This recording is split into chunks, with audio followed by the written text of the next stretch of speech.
Како резултат на климатските промени и изменувањата на годишните времиња, од година во година земјоделците се соочуваат со се поголеми препреки за да ги посеат нивите.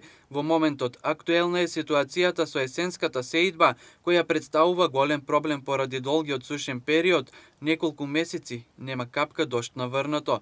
Како земјоделците да се осмелат со сеидба кога за нејзина успешност шансите се на минимум? Кога на дофат имаше доволно струја и вода, сопствениците и бизнисмените ја продаваа струјата и на тој начин правеа пари. Сега дојде ред да плаќаат милиони за да ја надминат сушата. Одговорноста е нивна, стои во изјавата на Тошо Шаклев од Сдруженијето на земјоделски производители и предприемачи Агровизија, Штип и Карбинци.